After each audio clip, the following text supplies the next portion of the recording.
The beta release of Ionic 4 was announced yesterday, and with it comes a whole suite of new features that take advantage of the best technologies that we have available on the web. In today's video, I'll show you some of the most important changes if migrating from version 3 to 4, but we'll also answer the question of should I use Ionic? Because in 2018, there's a whole bunch of different ways we can build and deliver apps, and you really need to know the trade-offs between each strategy to make a good business decision. If you're new here, like and subscribe, and if you're serious about building apps, consider becoming a pro member at angularfirebase.com. So, should you use Ionic to build your mobile app? To answer this question, you really need to understand your own technical demands and weigh the pros and cons of different mobile app development approaches. There are basically three main ways that people are building mobile apps today. The first one we'll look at is using the native SDKs directly. This means you'll write a separate app for each platform that you want to target in its native language. For Android, that would be Kotlin or Java. In iOS, that means Swift or Objective-C, and on the web, that means JavaScript. Generally speaking, the highest quality, best performing apps that you'll find are built in their native SDKs. But there's a pretty obvious drawback here, and that's the cost. More code to maintain obviously means more operating costs, but you also have to hire the right talent to be able to maintain these code bases, which is pretty hard to do, especially for iOS and Android. This brings me to the second strategy, which is where Ionic 4 falls, and that's building a hybrid mobile app using web technologies. The idea is to write your code once and run it on multiple platforms seamlessly, and while that sounds great, it's not without its trade-offs. A hybrid app is really just a web app that gets embedded on the native device through a web view. A hybrid app is not able to communicate with a lot of native device features directly, so it uses a bridge known as Apache Cordova or Capacitor that wrap native code in a JavaScript API so it can be accessed by the web app. So the obvious benefit here is that you can leverage web developers to build mobile apps that are cross-platform for a lot less money. And if done well, it should be indistinguishable from a truly native app. But because you've decoupled yourself from the native SDKs, they sort of just become a black box. That means debugging and performance optimization become a little more difficult. And the third approach is to use a framework like React Native, Flutter, or NativeScript to build your mobile app. The primary difference between Ionic is that these frameworks don't use a web view for the UI. They go about it in different ways, but that's the primary distinguishing feature between these frameworks and Ionic. And that can offer some advantages, which I'll talk about here in a minute. So now let's look at a couple real-world scenarios to decide if Ionic is a good fit or not. Let's say you're the CTO of your company and you need to decide if Ionic is going to be a good front end for your software as a service product. In my opinion, the right decision really comes down to how you're going to be delivering the app to your customers. Let's say you're focusing only on progressive web apps, which are now shipped in all major browsers. In this scenario, Ionic is going to be mostly useful to you as a component library. When we get to the code, we'll see that an Ionic 4 app looks very similar to just a vanilla Angular 6 CLI app. So the primary value add of Ionic over just Angular is that you have access to these pre-built components and services that help you solve common UI use cases.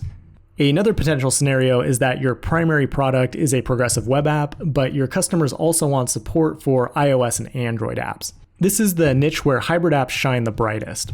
If a PWA is your primary product, you really want to focus your resources on optimizing that experience. But Ionic makes it relatively easy to take that existing code base and get it deployed to the App Store.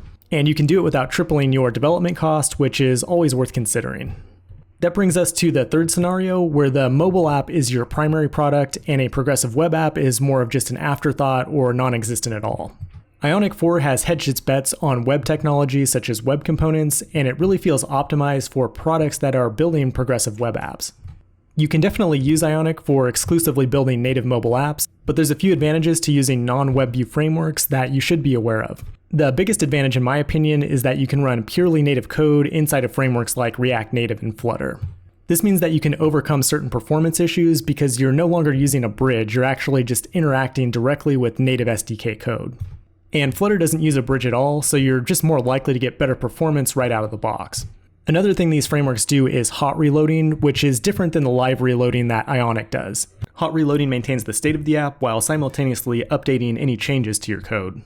This might not sound like a big deal, but I found that it makes the development process go significantly faster when you're working with native emulators. And the third advantage you'll notice is with testing. Ionic does have some testing guidance in version 4, which is based off the Angular CLI's implementation with Jasmine and Karma. That's great for the web, but with React Native and Flutter, you'll notice a lot more resources dedicated to testing on real mobile devices. So those are the main benefits of these frameworks, but they also have their drawbacks as well. For Flutter, you'll have the learning curve of the Dart programming language, which is pretty obscure, and it's common to hit performance bottlenecks with the React Native bridge, so you may end up writing more native code than you had intended originally. So the bottom line is that you need to look at your own situation and then weigh the pros and cons of the various options that are out there. Now that we know that, let's go ahead and jump into an Ionic 4 app and take a look at the actual developer experience. You'll need to install Ionic globally with npm, and you'll want to make sure that you have version 4.0 or greater installed. One of the biggest differences with Ionic 4 is that instead of using Angular components, it uses web components, which is made possible by a really awesome library called Stencil, which you should definitely check out if you're into web components. One of the key benefits of this move is that Ionic 4 is now framework agnostic, meaning you can use Vue.js, Angular, React, or just plain JavaScript to build your apps. But if you're an Angular developer, you still have first-class support for Angular, and that's what I'm going to show you today.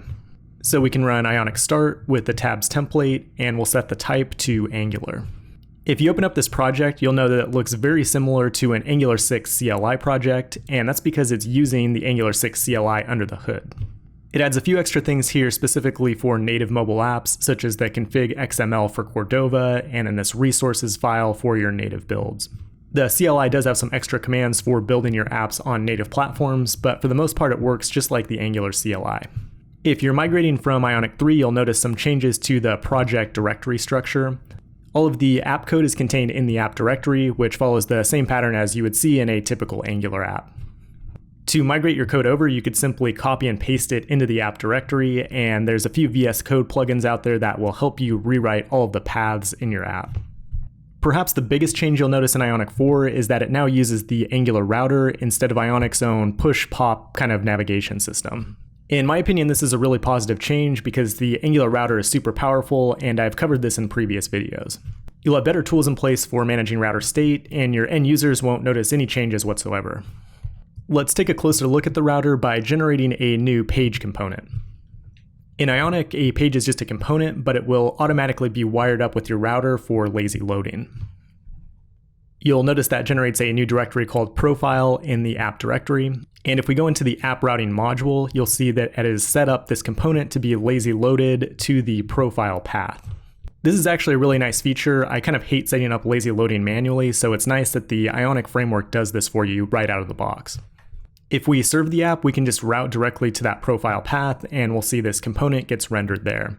Yet another benefit of using the Angular router is that our paths are now much easier for deep linking because they're just a regular URL and not using the hash location strategy, which was the case in Ionic 3. There's a long list of breaking changes with the way components are set up, but these are all pretty minor breaking changes, so it's not that hard to migrate in my experience. One change you'll notice is that the Ionic button is now a custom element instead of a directive. And it still comes with all the built-in mechanisms that you would expect to control the shape, color, and style of the button itself. Navigating to different pages with a button is easier than ever because we can just use the router link directive from Angular and pass in the path that we want to navigate to. Then if we go into the component itself and click this button, you'll see that it navigates between components, but it also adds this nice little animation between those transitions. So that's a nice little UI feature to have implemented right out of the gate. And if you're worried about breaking changes, there's a detailed doc on GitHub that will break each one of them down. Obviously, we can't cover them all here, but they're really just different naming conventions, and everything will basically feel the same from Ionic 3. And another thing you should be aware of is that it will be possible to use capacitor plugins instead of Cordova plugins in the future. I covered this in my 5 apps in 5 minutes video, so make sure to check that out if you haven't seen it already.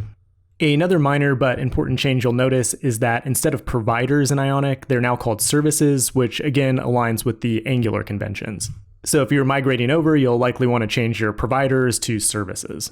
And aside from the naming, they work exactly the same as they did previously. And the last thing you'll notice is that some of the synchronous APIs are now asynchronous APIs. We can show an example of this by using the alert controller, and we'll go ahead and inject that in the constructor in this component. Rendering these UI elements happens in the context of a promise now, so we can use the async await syntax, which is really nice. Aside from using async await, everything else looks pretty much exactly the same, and you could even convert these promises to observables if you want to do it in more of a reactive programming style. But basically all we're doing here is writing a method that will be able to show the user an alert message when a button is clicked. This is really common functionality that you'll use all the time, and it's really nice to have a framework that does this kind of stuff for you. So should you use Ionic 4? And in my opinion, the answer is yes, assuming that you have the right use case for a hybrid app strategy. I'm gonna go ahead and wrap things up there. If this video helped you, please like and subscribe. And if you're ready to build a production-grade Ionic app, consider becoming a pro member to get access to my Ionic Native plus Firebase course. Thanks for watching, and I'll see you soon with more Ionic 4 content.